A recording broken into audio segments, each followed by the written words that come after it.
séculos, de estarmos de costas viradas. Já era hora de nos falarmos e de nos ouvirmos. Aqui começa o Galiportos, Galiza e Portugal, voz a voz.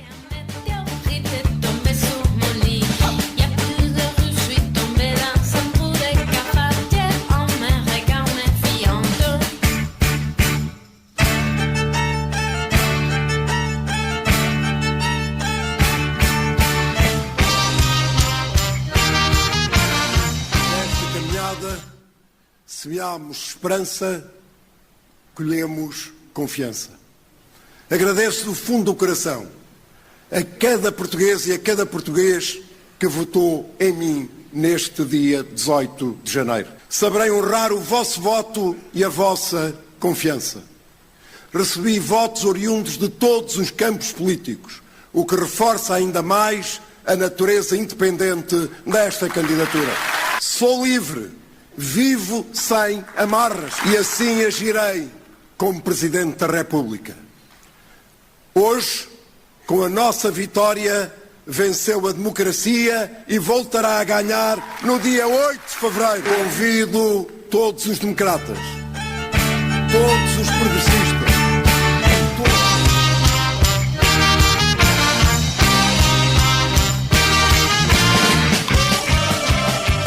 Unha campaña en que apelou ao voto moderado, o socialista Antonio José Seguro foi eleito presidente de Portugal neste domingo 8 de febreiro, segundo a Comisión Nacional de Eleições. O secretario xeral do Partido Socialista de centro-esquerda, Seguro, tiña 66,8% dos votos, con 99,2% das urnas apuradas. Así, Seguro venceu confortablemente o candidato André Ventura, o líder do Chega da direita radical, que concorreu cun forte discurso anti-inmigración. El tiña 33,18% dos votos. Ao falar cos xornalistas antes de conmemorar cos seus apoiadores, Seguro declarou que o pobo portugués é o mellor pobo do mundo, con responsabilidade cívica enorme. Despois, en discurso, Seguro afirmou que os vencedores desa noite son os portugueses e a democracia. Segundo o Xornal Público, Seguro teve o maior número de votos absolutos da historia nunha elección presidencial en Portugal. Tamén, logo do anuncio das proxeccións, Ventura recoñeceu a derrota. El venceu, deséxolle un excelente mandato, dixo ao saír dunha misa. O líder parlamentario Chega, Pedro Pinto, tamén asumiu a vitoria da esquerda, mas dixo que o seu partido é o grande vencedor da direita. Probamos que viñamos para ser diferentes e contra o sistema que se uniu contra nós.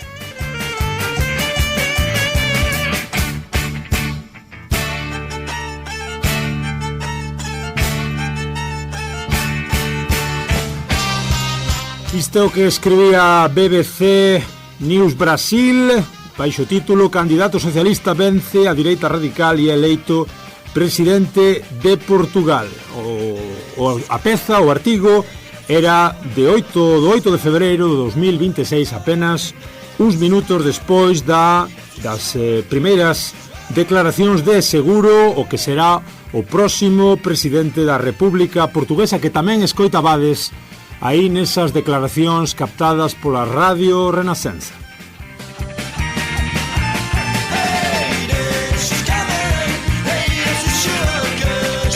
Hola, como estades? Eu son Germán Esteve do Germano a Portuguesa e aquí andades nunha nova edición deste voso programa de Radio Llariz, deste voso podcast desde Galiza por o mundo, como decían aqueles, emitido por e para todas aquelas que creen que o miño une e que non separa. Benvidos.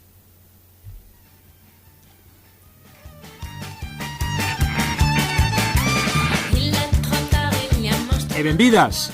Como nos gusta falar de todo, evidentemente, como xa sabedes un pouco pola intro, polo que acabades de escoitar, hoxe toca un tema bastante espiñoso, mas que é de bastante actualidade.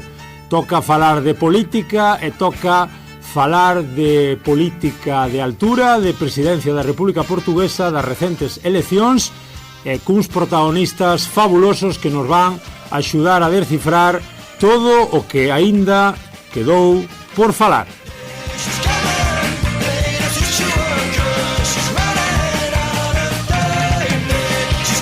Estamos xa con Carlos nos mandos técnicos, disfrutando dun novo Galiportus, como dicimos, desta vosa xanela galaico-portuguesa, e disfrutando dun programa de análise política que os mellores. É dicir, non se pode ter a ninguén mellor que os nosos convidados para falarmos das recentes eleccións presidenciais de Portugal. Temos connosco a un vello coñecido, ou non tan vello, o señor Don Anxo Lugilde, ese galego emigrado de pro, ese xornalista catalán, ese xornalista galego, ese xornalista lusófono, correspondente do diario catalán La Vanguardia para Galiza e Portugal. Un placer, unha referencia, señor Don Anxo, benvido.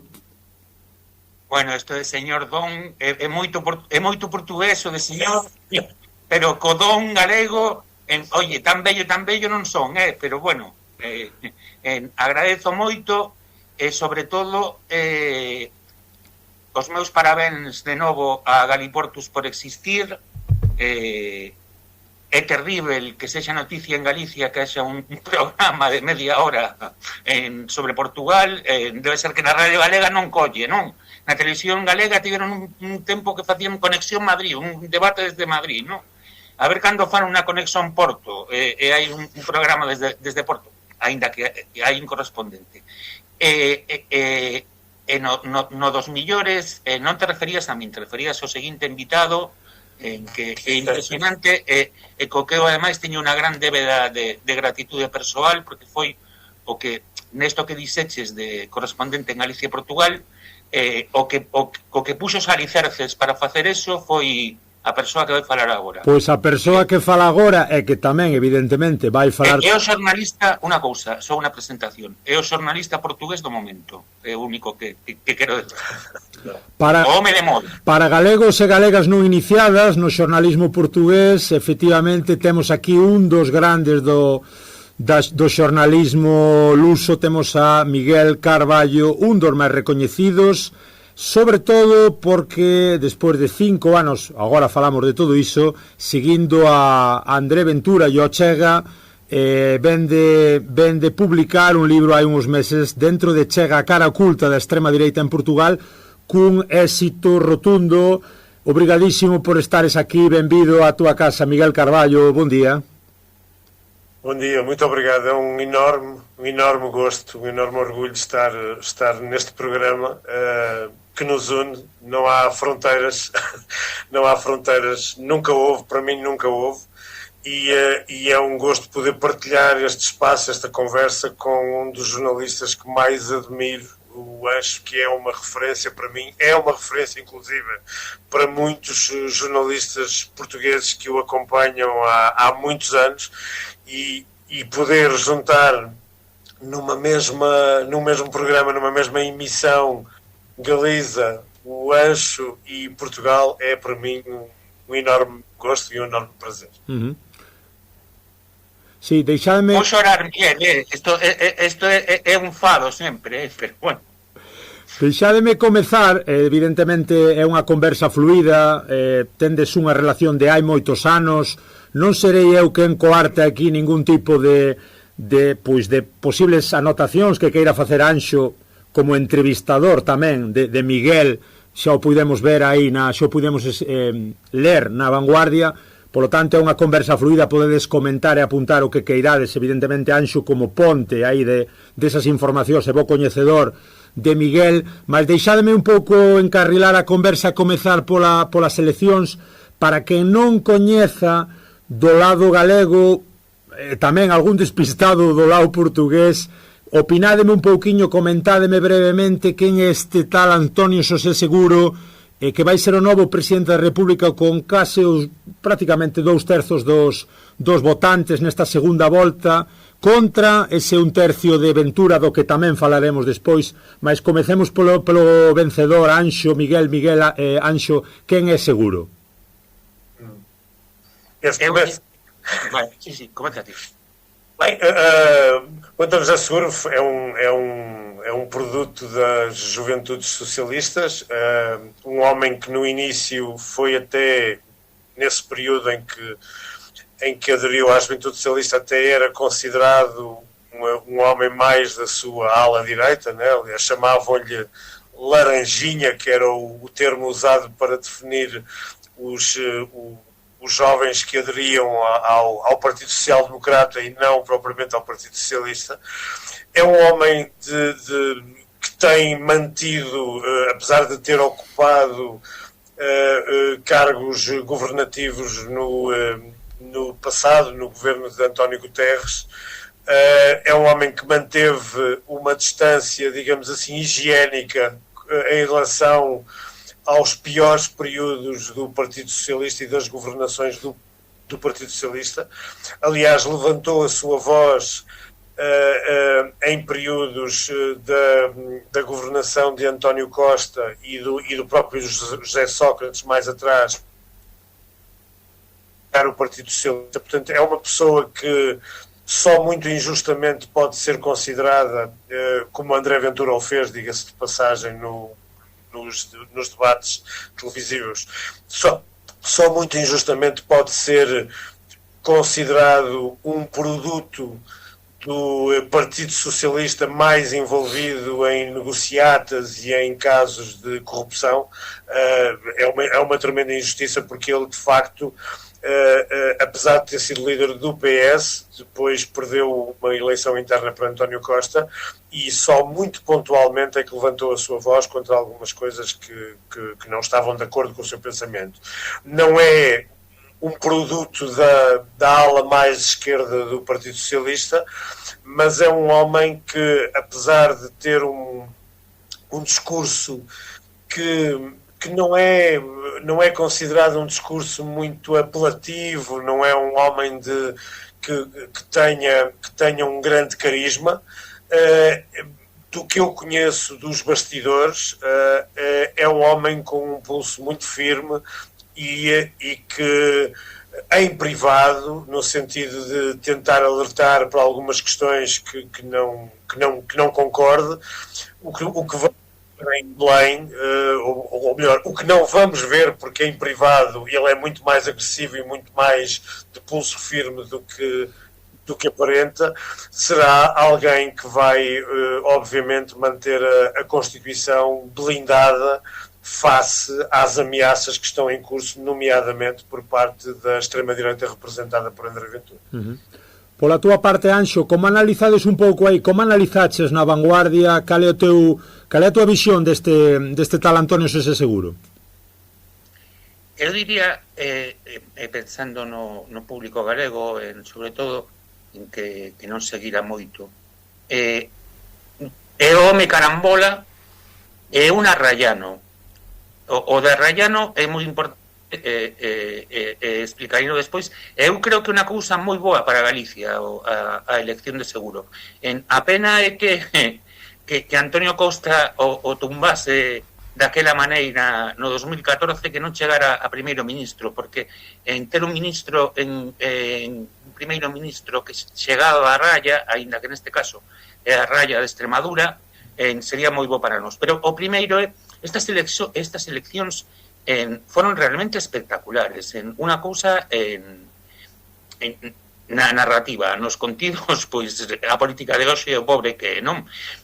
Hai que pensar que hai un ano, como contaba Miguel, Antonio José Seguro era un home que estaba no ostracismo, non é que non pensase en ser presidente da República, o que estaba a pensar, polo que din, en volver un pouco a escena pública, non? O gran favorito para ser presidente da República, entón, indiscutible, era o almirante das vacinas, Gouveia Melo, experto en submarinos. Ao final da primavera, cando... E pouco máis. Pouco máis, sí. Ao final da primavera, efectivamente, porque ao final da primavera, cando emerxe a superficie, tense que explicar, e vese que un bluff, empezase a fundir. Entón, ábrese un período no que parece que se vai ir a unha segunda volta entre ele e o candidato conservador Márquez Méndez. Ábrese a carreira, súbese Ventura, que antes se baixara, e o liberal Cotrín ademais de quedar seguro como candidato do PS. Aí, o día da lotería en España, o 22 de decembro, prodúcese a gran reviravolta. No cara a cara violento, sangriento, en televisión entre Goubella e Márquez Méndez. Goubella desesperada lanzalle un torpedo demoledor a Márquez Méndez polas súas escuras actividades de lobista, e os dous acaban cao. Aí, en Seguro, reacciona moi ben institucionalmente, facendo de Seguro, co seu estilo, e aí se empezan a buscar as posibilidades de Seguro de ser presidente da República si pasaba con Ventura, non? Co efecto, porque a carambola consiste en que Seguro, un socialista, vai perseguir o Portugal máis virado á dereita desde a ditadura. No Nadal, nas festas, hubo un apagón demoscópico. Pasaron varias semanas sin enquisas, ata que na noite de Reis nosa, que en Portugal non se celebra, porque o dos Reis hai que decir que é unha españolada total, hai poucos países no mundo que celebren, saiu a primeira enquisa, o tracking poll da CNN, e aí xa se vía Seguro con posibilidades, con Ventura, e con Cotrín tamén, aproveitando o espazo de Márquez Méndez. E nese escenario chegase a última semana de campaña unha nova reviravolta, que aparece un caso de un posible acoso sexual por parte de Cotrín, un caso con bastante mala pinta, e tamén Cotrín fai unhas declaracións dicindo que está disposto a votar a Ventura na segunda volta, e aí afúndese Cotrín, e finalmente pasa na segunda volta Seguro e Ventura. Entón xa parece que está todo feito, porque claro, o rexeitamento a Ventura, pois é a victoria Seguro. Pero nesta gran serie que porque hai que recomendar o documentario da RTP, Miguel, do 86 do noso amigo Paulo Pena, sí, sensacional, pero oye, o guión desta vez é moito bo tamén, entón, na segunda volta a campaña foron as borrascas. O tren de borrascas, que tamén se viviu en Galicia, o anticiclón das Azores foise das Azores, e o xoves anterior ás eleccións, en un exceso de dramatización para min, en Seguro, fora dun escenario de pesadelo, no que Ventura sexa presidente. É bastante simpático porque Ventura, eu creo, e Miguel o dirá mellor, non quería ser presidente. Eu creo que Ventura preferiría un 49,9, non? Perder, porque que faría Ventura en Belén? Porque o presidente en Portugal, se credes, logo falamos deso, o poder que ten é pequeno. Ventura, pola súa parte, pide a suspensión das eleccións. Porque ven unha nova borrasca, Marta, non? Logo Marta, ten pouca forza, o domingo das eleccións sae o sol, eu creo que Ventura aí, claro, é un candidato que se pasou as eleccións dicindo esa segunda volta, ao carallo coas eleccións, en que quere 3 Salazares, e de repente quere suspender as eleccións unha semana. Claro, isto sona a suspender unha semana, un ano, 3 anos, e 40 anos, como sabemos moi ben nos dous lados da raya, non? E incluso permitiu que no discurso institucional, pedindo o voto de Marcelo Rebelo de Sousa, o presidente Saínto, o presidente tertuliano, que fixera un chamamento contra Ventura, porque claro, cando di que votar é liberdade, votar é democracia, bueno, pois, oye, esa mañá saiu o sol, moitos portugueses, que en Lisboa, que non viran o sol, era noticia o sol en Lisboa, houve a maior participación matinal da que hai en registro, e ao final, pois, o resultado foi unha victoria contundente, expresiva, que se diría en portugués, non? De Seguro, de 2-1, pero o escenario sigue sendo preocupante, que o señor que foi a Madrid, André Ventura, en setembro, a decir que estaba orgulloso da cacería de inmigrantes de Torre Pacheco, foi votado por 1/3 dos portugueses, o seña que tampouco hai que pasarse na celebración, pero bueno, o sistema democrático resistiu e estou contento. Agora imos con Ventura, Anxo, fixeches moi ben, o Miguel falou un pouco da figura de Seguro, tú encuadrachesnos perfeitamente tamén como foi o percurso previo a esas semanas. Recordemos que as presidenciais tiveron unha segunda volta.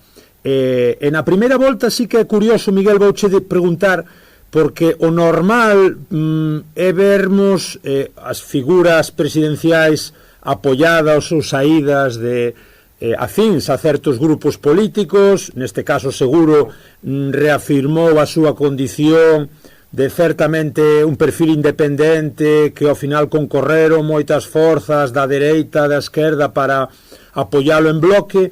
Tamén é curioso, non sei un pouco como valoras esta suposta independencia da figura vencedora, e como valoras que o candidato afín ao partido do goberno non pasara nin siquera á segunda volta. Isto é un pouco tamén bizarro ver como Marques Méndez acabou por non ser finalista.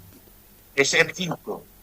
Sim, eu acho que Marques Mendes e o Ancho fez uma análise perfeita do que antecedeu esta vitória, mas eu acho que Marques Mendes confiou em demasia, em primeiro lugar, numa primeira fase, confiou em demasia que o seu lugar de comentador televisivo semanal lhe garantiria pelo menos uma ida à segunda volta, porque, na verdade, esse estatuto de comentador televisivo também tinha permitido o mesmo a Marcelo Rebelo de Sousa, embora sejam, obviamente, personagens completamente diferentes e com uma relação com o espaço mediático também ela completamente diferente. Mas a verdade é que ele só sentiu esse impulso de se candidatar porque esse espaço de comentador o transformou numa espécie de oráculo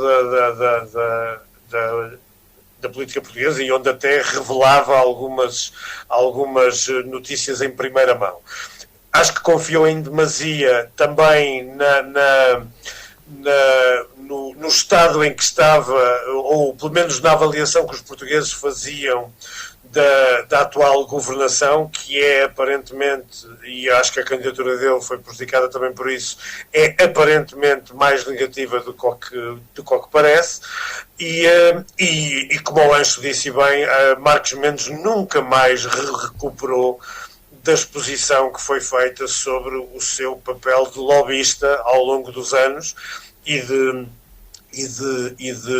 articulador na sombra de vários interesses privados. Acho que ambos não recuperaram disso, e é preciso também dizer que Gouveia e Melo tinha de alguma maneira conseguido obter apoio junto de setores do Partido Socialista que não concordavam com a candidatura de António José Seguro, muitos deles afetos a António Costa, e como se sabe, é importante também que este auditório saiba isso, a relação entre António Costa e António José Seguro é pura e simplesmente inexistente.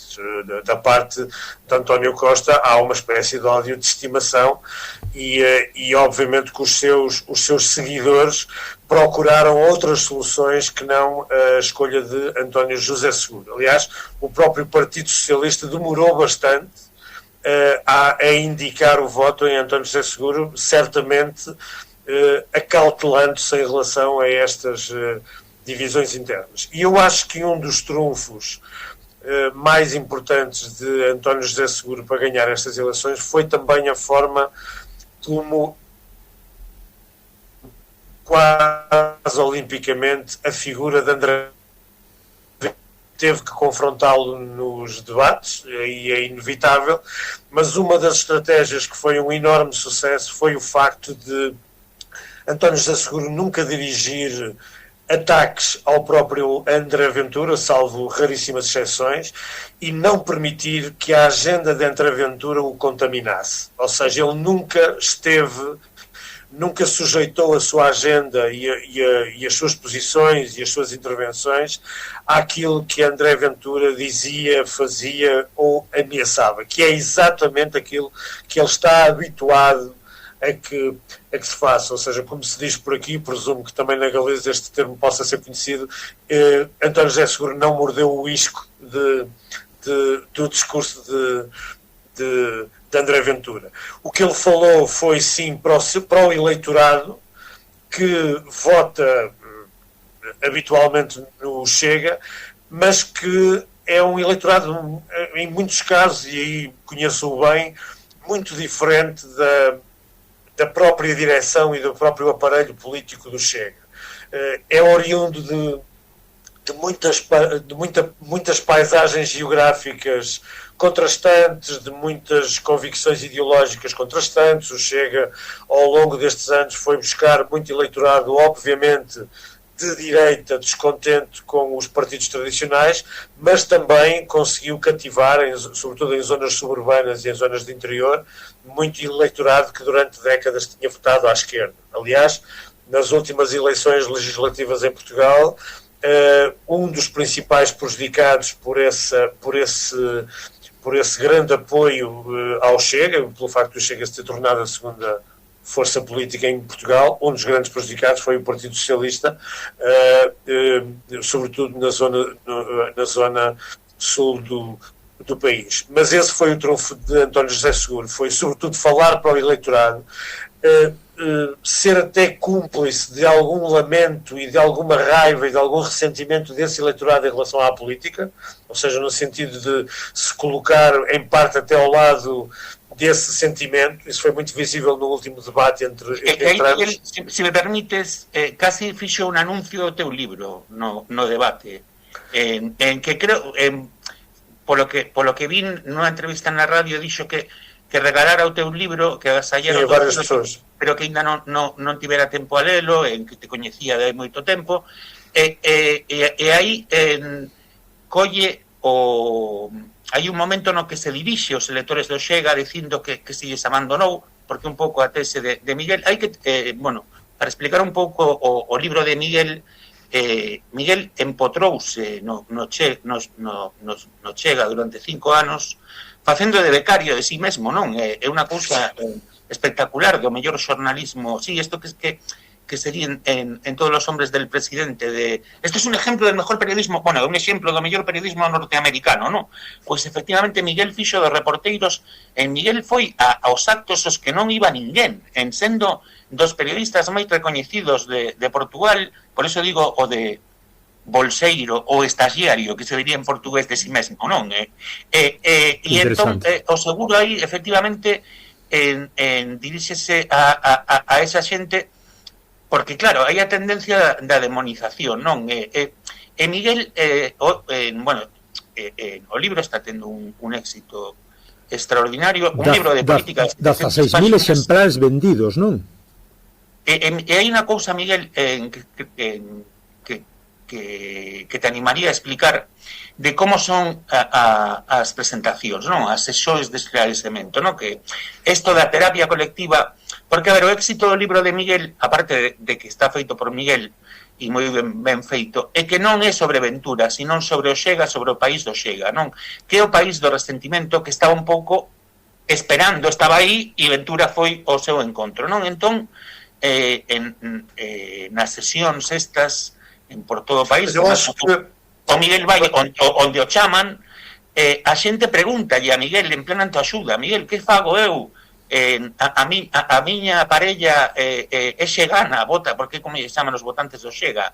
Que fago? Que fago co meu cuñado que me dixo estas cousas? Isso. Muito obrigado pelas tuas amáveis palavras, Anxa. É um gosto ouvir isso de ti. É a verdade, Miguel. Mas essas sessões são de facto a prova de que, quer dizer, o Chega caiu-nos na sopa, não é? Nas nossas relações familiares, nas nossas relações de amigos, colegas de trabalho, etc. E eu assisto nas sessões, como o Ancho diz e bem, são quase, algumas delas com 3 e 4 horas de conversa, as pessoas fazem todas as perguntas que querem. Na maioria delas estão também sempre presentes pessoas ou que estiveram ligadas ao Chega ou que ainda estão no Chega, que é muito curioso. E há coisas até bastante comoventes, porque vêm mães pedir autógrafos para o filho com quem cortaram relações por causa do Chega. Ou seja, tu percebes que há fendas, estão a ocorrer rupturas e fendas nas famílias, entre as amizades, entre colegas de trabalho,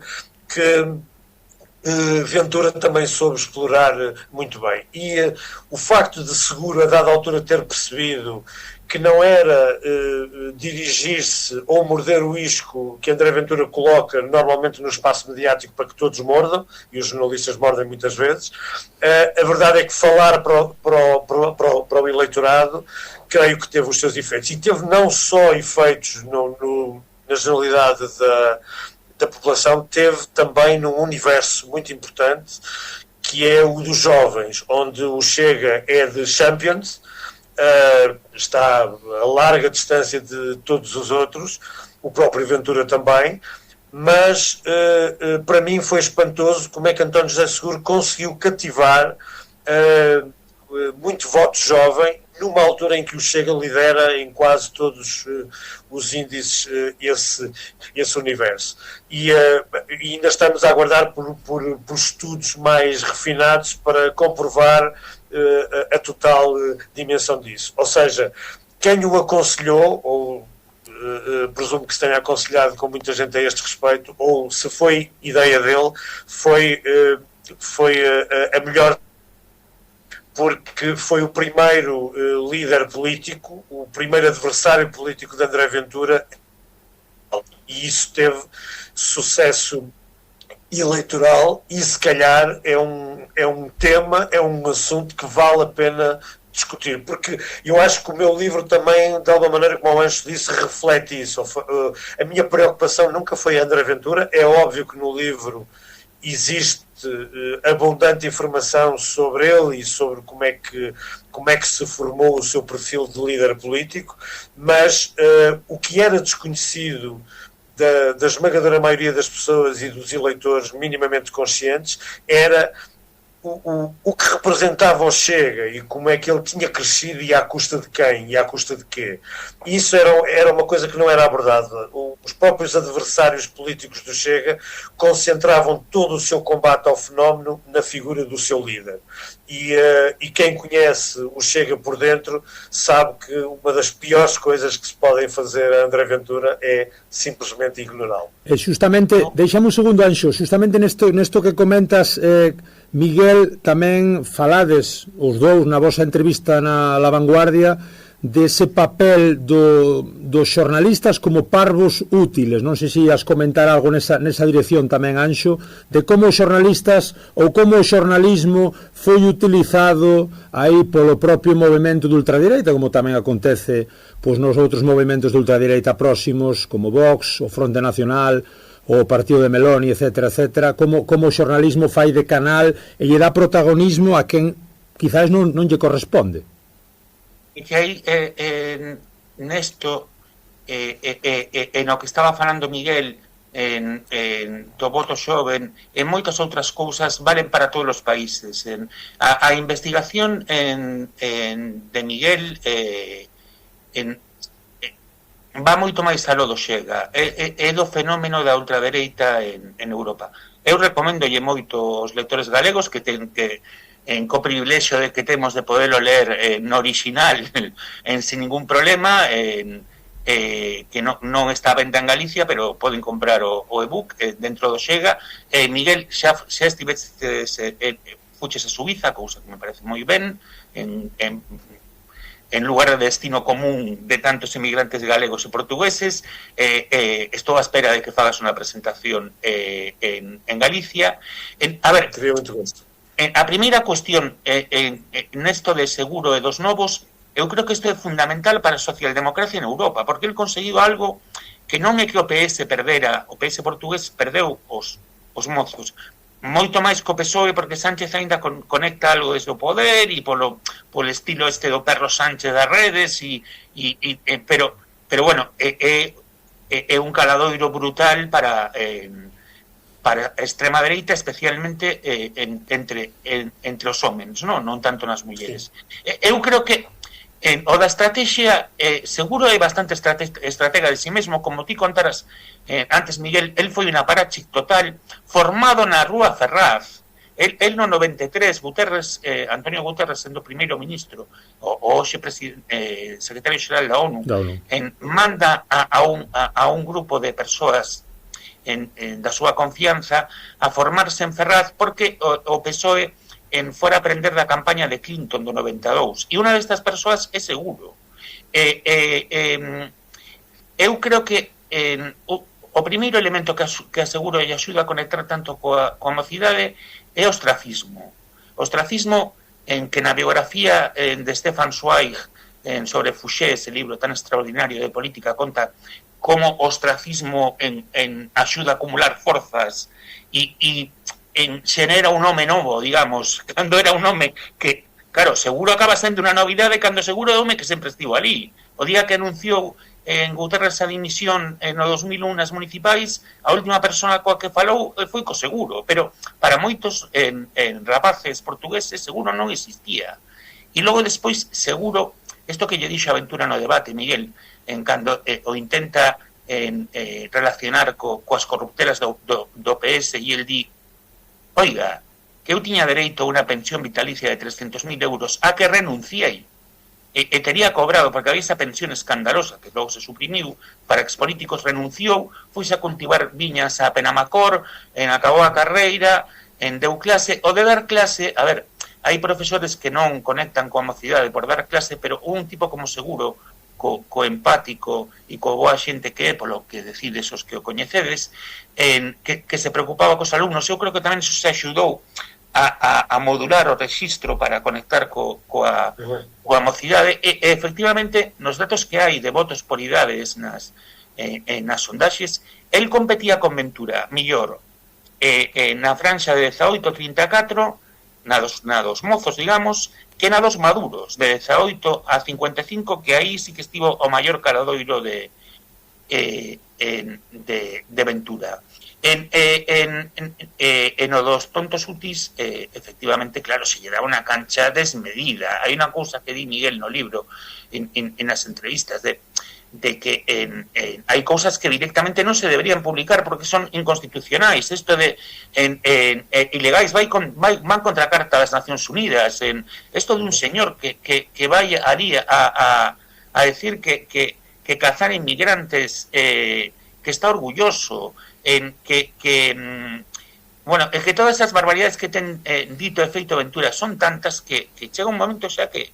Numa fase inicial, Anxo, eu admito, e já o disse em várias entrevistas, no início do Chega, ou quando André Ventura foi eleito a primeira vez como deputado único, até era admissível alguma ingenuidade e alguma inocência, ou achar-se que... Era escandaloso. De alguma maneira... Pero bueno.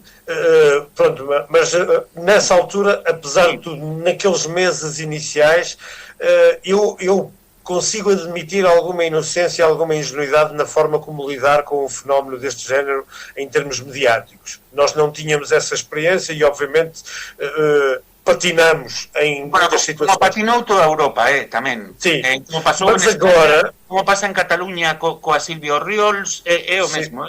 Porque mas nos últimos 2 anos dan titulares sim, e num momento de grave crise do jornalismo por todo lado, isso é o recurso que se usa na guerra das audiências. Dan titulares e teñen apoios destacados dos poderes mediáticos ocultos, digamos. Sim. Não, mas hoje o cenário é absolutamente pornográfico, não há outra palavra, quer dizer, é um homem que é entrevistado em direto, que faz bullying ao próprio entrevistador que lhe está a fazer as perguntas, ao próprio pivô, faz bullying ao próprio canal de televisão que o convida, e que ainda assim se queixa, que é no mínimo irónico, e é uma atitude absolutamente esquizofrénica da parte, sobretudo, das televisões, e portanto nós fomos, por cumplicidade já nesta fase, ou por inocência ou ingenuidade no início, nós fomos cúmplices da ascensão fulgurante deste fenómeno. Deixádeme que a conversa é espectacular, deixádeme avanzar algunhas preguntiñas que me restan aínda para acabar así, pidivos unhas intervencións un pouco máis curtiñas. Agora que, Anxo, falabas antes dese poder presidencial que tamén é relativamente pequeno, mas é maior, evidentemente, do que supón o poder do rei aquí no reino. Como ves un pouco o papel do presidente da República en esa mediación entre diferentes partidos, esa independencia de Seguro? Como ves agora que? Claramente en Portugal, desde o día de San Froilán, patrón de Lugo, de 1910, non hai rei, non? Coa Revolución na Rotunda, que decían que era unha galegada, porque había moito galego aí na Rotunda para tumbar a monarquía.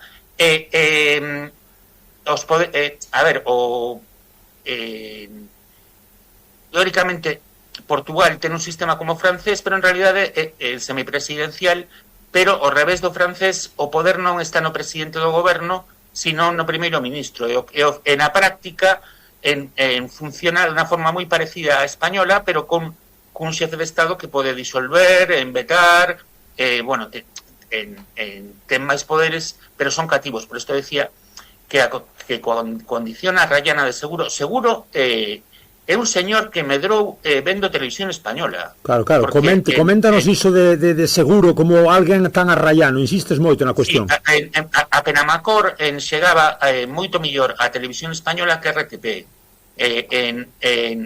Seguro, en tendo 18 anos e dirixindo o periódico local de Penamacor, fixo unha campaña para abrir o paso fronterizo con Valverde del Fresno en Cáceres, que estaba pechado. Con 20 anos festexou nun bar de Penamacor a vitoria de Felipe González. Seguro é un felipista, o que pasa que hoxe decir que é felipista, eu non conseguín que me aclararan que opina Seguro do Felipe. Felipista nos 80. Sí, bueno, creo que o que me dixeron que relacione afectiva, non? Despois, na Expo 92, Seguro foi a unha protesta en Portimor, diante do pabellón de Indonesia, e o detivo a Guardia Civil. Seguro que un presidente de España detido pola Guardia Civil. Levan ao cuartel e o señor mira os seus datos e di, pero usted é de Penamacor? E dice, sí, eu son de Valverde del Fresno, o sea, do pobo do lado. E soltaron, non? A relación de Seguro coa raya, Seguro ten o concepto que non é moi común en Portugal, Miguel pode decirlo, de que a fronteira non existe. Ademais, agora ten unhas casas de turismo rural e o seu mercado, sobre todo, é o español. É un defensor dos proxectos transfronterizos e, bueno, eu creo que impulsará algo o que poda isto desde a presidencia, notar, ainda que pouco. E logo, bueno, se abre un período en teoría de maior estabilidade porque a relación porque Seguro é un tipo superinstitucional, non quere eleccións para nada, o que pasa que, cuidado, os escándalos de Montenegro siguen aí. O da Casa de Espiño non ten moi boa pinta. A Espinum Viva, que, por certo, o resultado de Marqués Méndez é moi interesante tamén, porque eses que decían que Espinum Viva non contou nada nas eleccións, decían auténticas parvadas. Sin a Espinum Viva, Montenegro tería sumado maioría con iniciativa liberal. A corrupción non pesa tanto ou as sospeitas de corrupción como nos gustaría, pero sí que conta, foi unha taxa de desconto para Montenegro. Entón, agora, eu creo que un período de máis estabilidade, pero sigue habendo, e isto do Portugal que vota sin parar, eu creo que polo menos vaise a temperar un pouquinho. Sí, sabémolo aquí no Galiportos, que xa levamos uns cantos especiais nestes 2 anos sobre eleccións portuguesas que non paran. Así chamadesme. E nos encantados. Ben, sí que é certo, non? É curioso toda a continuidade nas eleccións. Miguel, coméntanos un pouco tamén en relación co teu libro, antes de pechar un pouco esa páxina desa fantástica investigación de Chega. Ves opcións de que nun futuro próximo, medio prazo, poida chegar a figura de Ventura a unha certa cuota de poder, porque vimos tamén nas locais, nas autárquicas, que prometía 30 autarquías e as cousas ao final foron máis reducidas. Veslle opcións de tocar poder? Sim, quer dizer, eu acho que este resultado não é um resultado desinteressante para aquilo que eram os objetivos de André Ventura. Como o Lancho disse bem, o grande objetivo definido internamente nunca passou por ganhar as eleições. Passou, sim, por ir à segunda volta e ter o maior número de votos nessas eleições. E isso até foi bem acima das expectativas que estavam criadas. Eu acho que se Portugal voltar a curto prazo a novas eleições legislativas, porque se confluírem todos os problemas que o Anxo identificou relacionados com a imagem do próprio Primeiro-Ministro, a falta ou seja, a desconfiança em relação ao seu comportamento ético, etc., etc., se surgir uma crise política novamente associada ou centrada nas coisas mais ou menos sombrias em que este Primeiro-Ministro poderá estar metido e o seu governo, eu acho que não haverá qualquer hipótese do que nos prepararmos para um governo Chega. Acho que se a legislatura, ainda que por más razões, se prolongar no tempo, acho que já existem alguns sinais de desgaste da retórica do Chega e da narrativa do Chega, sobretudo no sul do país. Convém lembrar que entre as eleições legislativas e a primeira volta das presidenciais, André Ventura perdeu 100 mil votos. E há um desgaste cotidiano em relação a autarcas que abandonam o Chega para passarem a ser autarcas independentes, os casos acumulam-se e, portanto, isto prolongado no tempo, sem eleições, sem Ventura ter argumentos eleitorais para mais uma vez falar de corrupção, de sistema político está podre, etc, etc, etc, ou seja, e ter que aguentar na oposição esta legislatura é capaz de contribuir para o desgaste do Chega. Agora, eu não vejo como um cenário provável sequer a partilha de poder com um governo como o da AD. Eu acho que isso não está em cima da mesa e nunca estará, mas se este ciclo político não se cumprir, acho que temos que nos preparar para a possibilidade do Chega poder ganhar umas eleições. Pero unha cousa, Miguel, é ser o máis votado, e outra cousa é, a ver, porque a maioría absoluta non vai ter, necesitaría un von Papen, ou seña, o von Papen porque Hitler, eso de que gañou as eleccións, bueno, foi a primeira forza, non? E houve uns señores conservadores que lle deron o poder. Claro. Eu non vexo o SPD facendo iso, pero eso mo dirás ti millor, pero só quería facer unha observación. En só 7 anos, Ventura conseguiu o que a familia Le Pen tardou 45 anos desde a fundación do Frente Nacional ata que Marine Le Pen no 2017 saca máis do 30% dos votos, non chegou, logo no 22 sacou 40%. Este sería o linear no que Ventura, o resultado de Ventura sería realmente preocupante e non foi, pero bueno, ainda así, claro, é verdade que agora vai todo máis rápido, é máis favorable para a ultradereita que nos anos 70, os vellos partidos están moito máis desgastados, pero, a ver, hai que pensar que Ventura é un bruxo, a sorte que hai en España de que o Vox este liberado por unha mistura entre a cabra da Lexión e Tejero no Congreso, na tribuna do Congreso, o sea, alguén con moi pouca capacidade dialéctica, que traballa pouco e que non ten o gancho de Ventura. Pero ti, Miguel, crees que os socialdemócratas, que en realidad son os conservadores, son o PP, para entendernos, o PP da Galicia, ademais te parece, eu fun a actos dos socialdemócratas en Trás-os-Montes e era como estar un acto do PP de Ourense, non? Pero eles non veñen da dictadura como PP. Ti crees que eles lle darían o poder a Ventura? Não, de todo. Eu acho que há inclusive... Digo Ventura que sexa máis votado, non? Como pasou en Áustria, non? Hai pouco. Há pessoas neste governo que sempre pensaram, o seu pensamento, a sua forma de estar na política andou sempre muito próxima daquilo que é o Chega hoje ou do que o Chega defende hoje. Foi algum pudor em exibir determinados argumentos e determinadas narrativas idênticas à do Chega. Ou seja, gostam de algumas coisas que o Chega defende, mas seriam capazes de o convidar para um almoço ou para um jantar porque acham que o Chega não tem modos, não é? Não tem forma de estar à mesa. Portanto, jamais gostariam de o ter. E eu acho que este PSD, exatamente o PSD do Rui Rio, mas acho que mesmo assim, no limite, não vejo que este PSD pudesse dar guarida a um governo como o Chega. Deixame preguntar-te a última con respecto a túa obra, o teu libro, Miguel, interesantísimo, e que recomendamos desde aquí, desde o Galiportus tamén, ese dentro de Chega, a cara oculta da extrema direita en Portugal. Estes 5 anos seguindo a Chega, comentas que te contaminaron, que te contaminou a túa vida, para o bon e para o mau. Como desta maneira? É dicir, en que sentido comentas iso?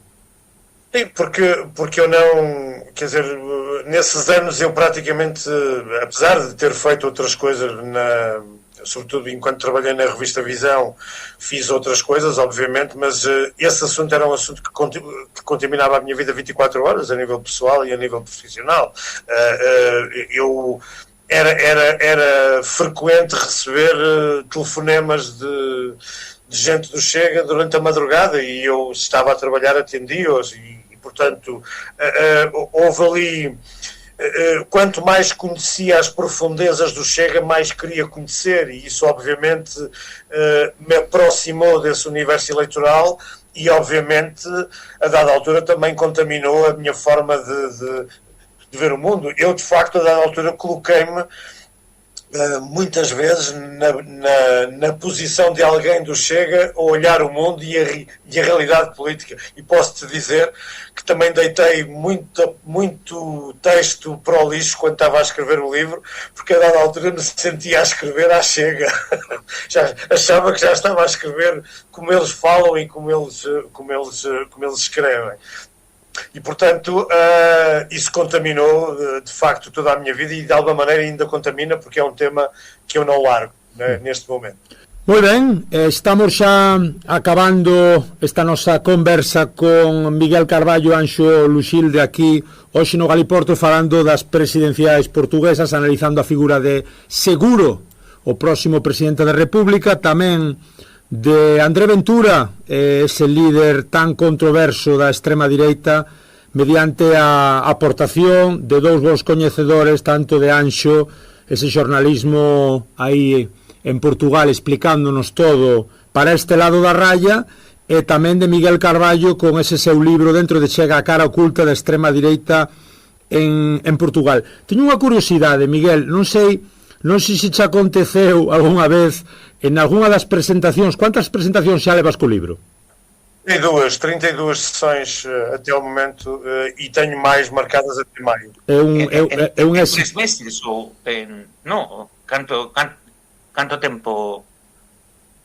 Isto de setembro até ao final de janeiro, sensivelmente. Bueno, isto tamén demostra o premio ao esforzo, porque igual que decía que Seguro tivo moita sorte, Seguro traballou no ben, no? E no xornalismo de hoxe, no que hai tanto malfeitor e tanta vergoña, en que o esforzo do mellor do xornalismo sexa premiado co suceso. Hai unha de Ventura moi boa en Madrid, porque Ventura fala un bo español, estudiou en Salamanca, pero comete erros, ¿no? Entón, diríxese a Abascal, a Le Pen, a Orbán, elles di que espera que tengan un gran suceso. E claro, Abascal quedou moi asustado co suceso, non? Tamén hai outra cando di que si el chega si eu en algún momento fose primeiro ministro de España, este quere ser en primeiro ministro do mundo, vaya, non? O que faría sería meter, a primeira medida de todas é meter na cadea a Pedro Sánchez. Seguro. Aí non pensaba que Seguro fose a ser o primeiro ministro e o seu rival, e tamén amosa o perigo deste señor, porque como entende a democracia este señor? A primeira medida dun primeiro ministro é meter na cadea a alguén. Bueno, disso mesmo em Portugal em relação a um autarca do Oeiras, né? Que a primeira coisa que faria era metê-lo na cadeia de novo. Bueno, xa estivera este alcalde do Oeiras na cadea e non debía ser Como alcalde, se ele fosse xuiz ou policía. Exactamente, Sim. no. Sim, mas sabes que no último ano e meio André Ventura passou várias fronteiras a esse nível. Ou seja, eu sei que ti non queres nunca demonizar no electorado, e está ben, e seguro fixo esta coisa de non facer unha polarización de democracia en fascismo, e ao final Ventura yo serviu, porque cando pediu suspender as eleccións el provocou isto, pero unha cousa é respetar o electorado do Xega, e me parece moito ben, e felicítote por ese enfoque, pero non hai que perder de vista de que este señor é un fascista, Sí, sí. Miguel, íache preguntar antes xustamente fiando co que estades comentando, co que fala Anxo tamén do teu éxito, do teu suceso editorial aí arredor do libro. Iso, pero non. Do teu portuguesa, sí. Exacto, bueno, da grande acollida que está a levar o libro por todo o país e fora tamén. Veume á cabeza unha penso que fora Sergi López, un actor catalán que é moi recoñecido do lado francés. Penso, non sei se fora co xornalista catalán tamén Jordi Évole, foran a unha saída dun acto do Fronte Nacional, penso que no sur da Franza, e ali moitos ían a onde Sergi López, a moitos simpatizantes do Fronte Nacional a abrazarse e a pedirlle autógrafos e a dicirlle a Sergi très bon, très bien, e bla bla bla.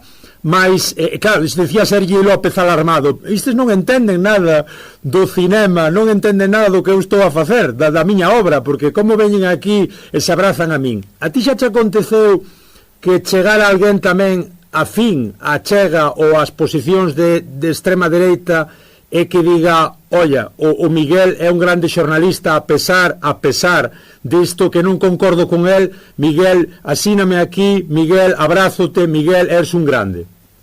Assim não, mas tem acontecido, agora menos, mas entre setembro e novembro, que foram os meses em que o livro era falado quase todos os dias, eu quase todos os dias recebia mensagens e fotografias de antigos militantes ou antigos dirigentes do Chega e também atuais que separavam muito bem as águas, aliás, como sempre fizeram nos contactos que eu fui tendo com eles ao longo dos anos, separavam as águas entre o que podem ser as minhas convicções ou o que eles acham que são as minhas convicções políticas enquanto cidadão e o trabalho que eu tinha feito. E foram sempre, ao contrário do que muitos demonstram nas redes sociais, onde o bullying digital é diário, mas as pessoas reais, porque muito desse bullying digital são bots, são perfis falsos, as pessoas reais, ou que pertenceram ao Chega ou que ainda estão no Chega, sempre me respeitaram muito profissionalmente e se calhar, quer dizer, este livro não teria sido possível sem eles, ou seja, eu acho que eles reconhecem que independentemente do que possam pensar de mim pessoalmente ou enquanto cidadão, reconhecem que eu tive uma atitude de seriedade no sentido de perceber a razão que os levou àquele partido ou que os levou a votar naquele partido. E nas sessões já aconteceu, não propriamente abraços, mas já aconteceu que muitos me foram pedir o autógrafo e confessar-me que também por causa do livro estavam a pensar na sua saída do Chega ou admitiam essa possibilidade. E essa é para mim uma grande novidade, porque se alguém pensava que o livro era apenas para convencer os convencidos, a verdade é que ele está a saltar alguns muros. Agora, obviamente, num país que praticamente não lê, vamos ser realistas em relação a isto, num país em que praticamente os índices de leitura são muito reduzidos, não é um livro que vai mudar o que quer que seja, mas eu acredito, como jornalista, Eu, como jornalista, acredito que o jornalismo e a democracia não devem deixar ninguém para trás. E, portanto, se o teu livro significa plantares uma semente de dúvida em alguém que escolheu um projeto neofascista de extrema-direita, já valeu a pena ter sido escrito. Pregunto isto a Miguel Anxo nesa controversia, non? Pode ser o líder fascista ou o líder afascistado próximo á extrema-dereita, de extrema-dereita, e moitos dos votantes non? Non sei un pouco esta dicotomía, non? Como ves?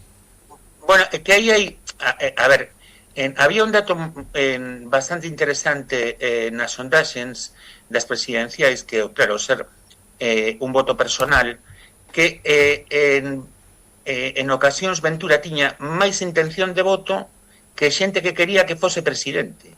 O sea, había xente que votaba Ventura pero que non quería que Ventura presidise Portugal.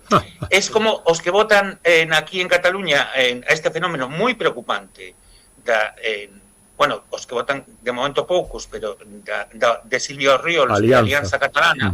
Eu coñezo, tive alguna experiencia destas que conta Miguel, de personas próximas, e claro, por que votas como podes votar o fascismo? É porque peti todo, ¿no? Para que pete todo, para que rebente todo, o abanón que quería Ventura, non? Só um parênteses. Eu conheci há muito pouco tempo eleitores comunistas, ainda hoje, não muitos, é verdade, mas no meu círculo profissional, eleitores comunistas que admitiam a possibilidade de votar em André Ventura nas presidenciais com a desculpa de que dessa forma ele nunca chegaria a primeiro-ministro. Bueno, na madrugada das legislativas, diante da Casa de Montenegro, que estaba eu ali facendo periodismo en plan Miguel, atopeime cun veciño que era un disjockey que viña de traballar e xusto, claro, eran as 7, 8 da mañá e díxome que era votante do Bloco, pero que iba a votar a Ventura para isto, non? De todas formas, a ver, Miguel é moi boa xente e isto tamén permitiu que o libro o fixera así e non conta o bullying que recibiu é tamén do propio Ventura. Aí hubo, por exemplo, un post de Ventura en cando a Visón dos problemas laborais da Visón, celebrando Ventura os problemas laborais da Visón por os textos que escribira Miguel na Visón, el diría pornográfico, bueno, eu diría noxento, vomitivo e tremendo, non? Miguel, como sei que Miguel non o vai contar, conto eu.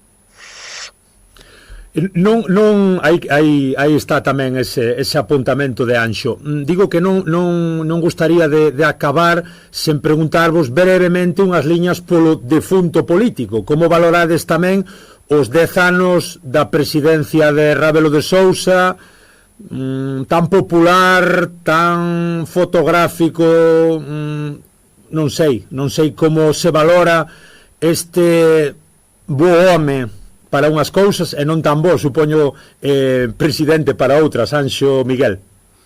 Home, eu creo, Miguel, bueno, recomendo que se sigan os comentarios semanais de Miguel na TSF, que os jornalistas portugueses votarán moito de menos a Marcelo, porque ademais seguro non vai ser todo o contrario de non dar titulares. El seguía facendo de tertuliano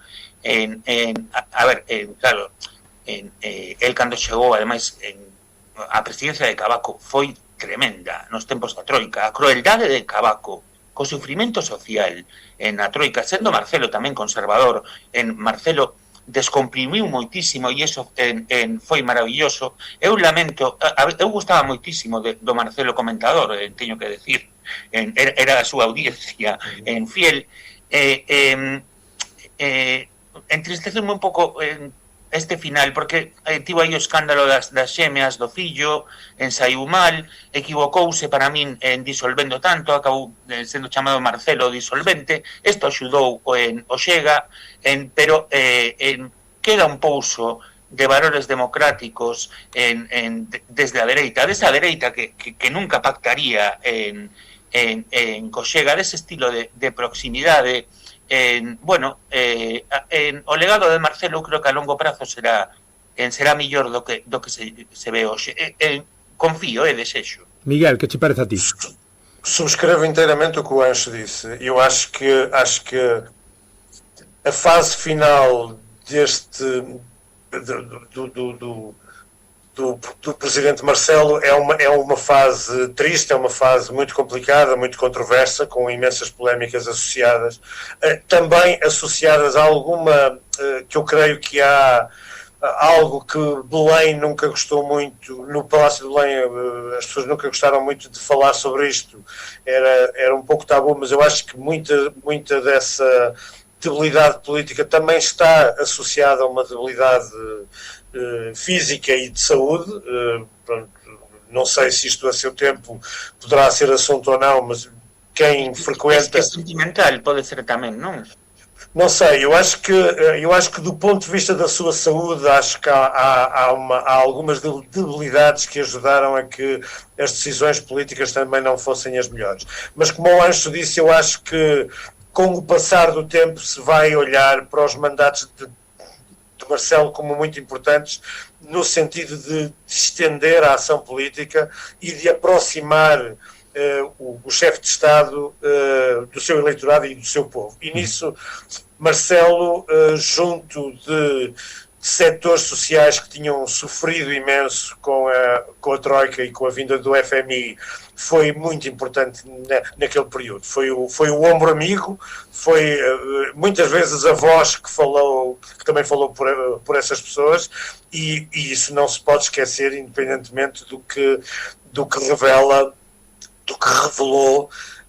de complicado e de controverso na última fase do seu mandato. Teño unha última tamén en chave feminina, en un pouco en relación, non? Tamén me ven á cabeza pois estes 40 e tal anos, tanto no lado portugués como do lado español, de eleccións, ainda no caso portugués, esa duplicidade, non? Co presidente e co primeiro ministro, co cal máis eleccións, digamos, das grandes, Cavaco, Soares, Guterres, Sócrates, tamén Pasos, Coello, agora pois estes anos tamén de Costa, tanto a un lado como a outro, non, das presidenciais e das legislativas.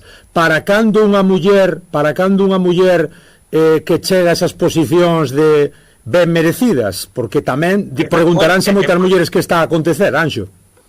Sí, no, tes toda a razón, o que sí, en Portugal sí que houve unha primeira ministra, que é María Lourdes Pintasilgo, que foi en pouco tempo nomeada por Ramallo Eanes, é unha das protagonistas das eleccións do 86. Antes non recomendei ben o documental, é un documental da RTP que se chama A Dúas Voltas, non? Mario Soares e as presidenciais do 86. Que se pode ver no, creo que no, está restringido, se non o levantou na RTP en fora de Portugal, pero os moitos galegos que van pasar fins de semana a Portugal, eu recoméndolles que o vexan. Para mí o mellor periodista político portugués, Paulo Pena, e aí a figura de María Lourdes Pintasilgo é moito interesante, Miguel. A min, eu que a coñecía pouco, pero sí, é certo que é unha vergoña. A ver, en estas presidenciais había 11 candidatos, só un era muller, que era Catarina Martins, en dos 5 principais ningún era muller, e fai falla, e ademais tamén, querido compañeiro, tampouco tivemos na presidencia da Xunta ninguna muller, e non, isto non é por facer campaña por Ana Pontón, porque eu, antes de ser cancelado na TVG, defendino moitas veces, e non era Pontón aínda líder do BNG, que en Galicia fai falla unha presidenta muller, e desde logo, vendo como fixeron os homes, en máis aínda, non? E de todas formas, tamén é verdade que hai un retroceso tamén na presencia da muller na política nos últimos anos, Miguel, non? Sí. E nestas eleições presidenciais, quando se começaram a posicionar alguns candidatos. Eu tenho conhecimento de esforços que foram feitos, nomeadamente pelo Bloco de Esquerda, pelo LIVRE e por setores do Partido Socialista, no sentido de ter uma mulher como candidata à presidência da República. E eu sei que foram feitos convites, pelo menos a 3 delas, pessoas que até já tinham ocupado cargos importantes não só em governos como a nível autárquico, nomeadamente a Helena Roseta e a antiga Ministra da Justiça, Francisca Van Uden, e ambas recusaram participar, ou seja, recusaram liminarmente pensar numa... A Obama portuguesa, porque seria... Exatamente, mas eu acho que essa recusa tem muito a ver com essa ideia, ou seja, esse estigma que o Chega introduziu na realidade portuguesa, ou seja, como dizia uma pessoa que foi falar com ela no sentido de tentar perceber se ela estaria disponível ou não, e depois veio desiludida, a conclusão tirada foi, bem, uma mulher e negra em Portugal não é de todo pacífico. Portanto, isso é muito grave, não é? É muito grave, sim. É triste. A candidata do PS, para mim, isto é uma convicção pessoal baseada em alguns contactos que fiz e algumas pessoas que eu ouvi, a candidata do Partido Socialista à Câmara de Lisboa, bem perdido as eleições por muito poucos votos, pelo facto de não estar dentro dos padrões físicos que se esperam de uma mulher. Quer dizer, isto é absolutamente ridículo e é ofensivo. Que Miguel, sería moi interesante de Francisca Fondume, pero a verdade é que para esta campaña, para estas eleccións, seguro encaixáballe como unha luva, ou seña, é o antiventura, e ademais con isto do ostracismo e a volta como home novo que podía competir na xuventude. Cando foi votar Márquez Méndez na primeira volta, dixo que quería descansar, que a campaña fora moito violenta, claro, sobre todo para él, cando lle saiu o dolorismo. Bueno, pero é verdade que Márquez Méndez ese papel de lobista sí, é tremendo, pero tamén apoyou a Seguro, e é unha dereita que xa nos gustaría a nós ter esa dereita, o sea, o que a liña de Sá Carneiro, desta dereita que non ven da ditadura e que é unha dereita democrática, non? E que valorizou, e houve, é muito importante dizer isto, há uma direita democrática que valorizou imenso o papel que António José Seguro teve durante os governos socialistas mais problemáticos, ou nos momentos mais problemáticos. Non houve socialista máis de dereitas en Portugal, casi que seguro, non? Bueno, contan que cando eran dirixentes das Jotiñas, Pasos Coello, e Seguro, que era máis crítico co goberno de Cavaco, Pasos Coello, é verdade. Que Seguro. Eu sou testemunha disso, Claro, entón, pero bueno, por todo iso, Seguro acabou sendo o home perfecto para estas eleccións, creo eu, Perfecta foi a nosa conversa, témola que ir deixando por aquí, con ese apontamento tamén que sinalaba Anxo, efectivamente, de María Lourdes Pinta Silgo, apenas 6 meses, entre os 79 e 80, podemos dicir que foi a única muller que sí que chegou a unha posición importante en canto a poder. Na machista Península Ibérica. Na Península, sí, prácticamente, porque xa sabemos que do lado do reino, pois apenas foron 5 ou 6 homens os que detentaron o poder, e do lado portugués, efectivamente. O reino, porque Alarico e Allariz sodes moi de reino, non? Somos unha república esquecida, como o Couto Misto. Ueva. Agradecervos o vosso tempo, foi unha conversa fantástica. Miguel Carballo, xornalista portugués, autor dese libro que voltamos a recoñecerse dentro de Chega. Anxo Lugilde tamén, xornalista moi querido, o máis catalán dos galegos, o máis galaico dos cataláns. Un placer terte aquí. moi bonito eso, e animo a organizadores de actos culturais en Galiza que, porque eu sei que quen convide a Miguel a Galiza lle convide a cear polvo e pouco máis, Miguel vai, así que aproveiten. Obrigado, porque a cuestión de Miguel é que é un traballo que trascende a Portugal, é unha radiografía da extrema dereita que vale para o mundo, o sea, incluso axuda a entender un pouco o trampismo tamén, E, bueno, é paixón de amigo, pero trato de ser o máis obxectivo que podo. Pois aquí tamén esas palabras de Anxo e a nosa mediación para que Miguel estea ben en Ourense, ben a Allariz tamén e poida presentar o seu libro. Tamén estaremos desde aquí, desde o Galiportos, axudando. Moito obrigado. Foi un placer tervos aquí. Un abrazo enorme, ata a próxima. Igualmente. Escoito Galiportos cada semana, en Radio Allariz 107.2 de FM, os sábados de 12 a 1, e redifusión sábados ás 10 da noite e luns ás 6 da tarde.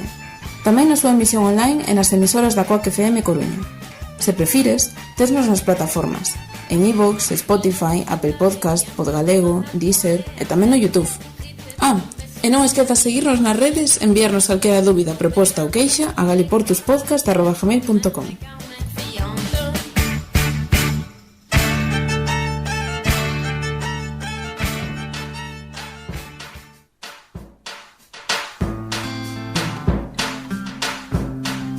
Pois ata aquí este programa de actualidade política, analizando un pouquiño que foron as presidenciais do lado portugués, para portugueses lusófonos despistados, para xente en xeral que estea interesado pola temática e tamén para moitos galegos que ollan cara a Portugal con curiosidade, quen é Seguro, quen é Ventura, que significan cada unha das características destas eleccións e o que ven por diante en cuanto a panorama político que tanto nos influe, gústenos ou non. Mais nada, pola nosa banda, deixamos este noso Galiportos por aquí, marchamos, vamos embora cunha música de Diabo na Cruz, Dona Ligeiriña. Chao, chao, obrigado, ata a próxima.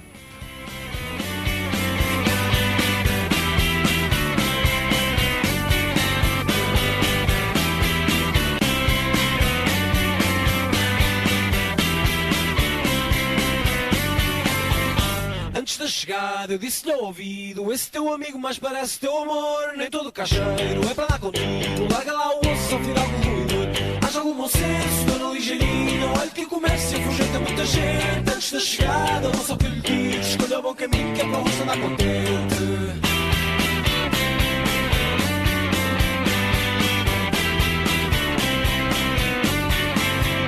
Antes da chegada eu disse-lhe ao ouvido: esse teu amigo mais parece teu amor. Nem todo caixeiro é para dar contigo. Larga lá o osso, só fira o ruído. Haja algum bom senso, Dona Ligeirinha. Olha que o comércio afugenta muita gente. Antes da chegada, ouça o que eu lhe digo: escolha o bom caminho que é para o rosto andar contente.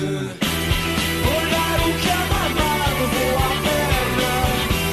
Quero agora imitar o seu bom pai. Oh, ai, tanto orgulho não é só mulher moderna. Oh, ai, que hora corre, hora cai. Antes da chegada eu disse-lhe ao ouvido: esse teu amigo mais parece teu amor. Nem todo caixeiro é para dar contigo. Larga lá o osso, só fira algo ruidor. Haja algum bom senso, Dona Ligeirinha. Olha que o comércio afugenta muita gente. Antes da chegada, ouça o que eu lhe digo: escolha o bom caminho que é para o rosto andar contente.